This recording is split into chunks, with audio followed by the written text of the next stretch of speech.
Babaen iti panangidaolo ti Rotary Club Tibigan na arami iti maysa nga fanran ano sa dino ket dinarayan dagiti tumataray iti nadoma-do mga ili iti probinsya pakairamanan ng dagiti mabigbigbig nga tao iti lokalidad. Dahito yung aktibidad iti Rotary Club ket nabingay iti nadoma-do mga kategorya ano sa dino ket timaray dagiti partisipante iti kaadayo nga 3K ken 5K. Segun iti presidente ti Rotary Club Vigan, Judge Conrado Ragocos, gandat dahito yung fanran iti mang patalinaed ken mang papigsa iti resistensya dagiti lumugar o bingman wenno nataingan ken pakairamanan pa yan iti kampanya tapno maprebentaran ken malappedan iti sakit a polio. Dahito yung fanran nairanta dahito yung may isang activity iti Rotary Club of Vigan ken saan lang iti Rotary Club of Vigan no di kat ti cluster 1A Run to End Polio.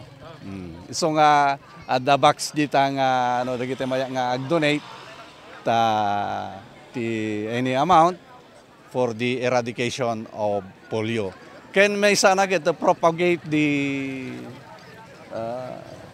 physical fitness. Nainayon pa itinasao nga presidente nga may sapayan daytoy awagas tapno madiscover dagiti adda potential na nga athletes. Kalaksidan na addamet ten dagiti napalpalabas nga kastoy nga aktibidad. Ngem ko na iti Rotary Club President nga sapay ko mata ma-improve ken nagtultuloy iti kastoy nga programa. Hopefully nangrugita lang dito iti 5K lak and 3K daytoy. Nya ngem adu ti categories na ket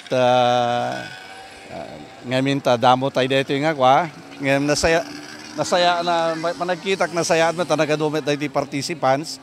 And hopefully we can continue this for the years to come. Ket sapay ko mata ma-improve tayo detoy. Kamaudyan na addamet dagiti na ipaay nga gunguna wenno premyo para kadagiti nangabak nga partisipante. Numan pa saan unay nga dakkel iti premyo kadaytoy nga fanran adulat ta dagiti nagpartisipar nga lumugar banag nga pakaragsakan metlang dagiti mangbukbukel iti Rotary Club Vigan. Para ti Press Corps, Michael Layante.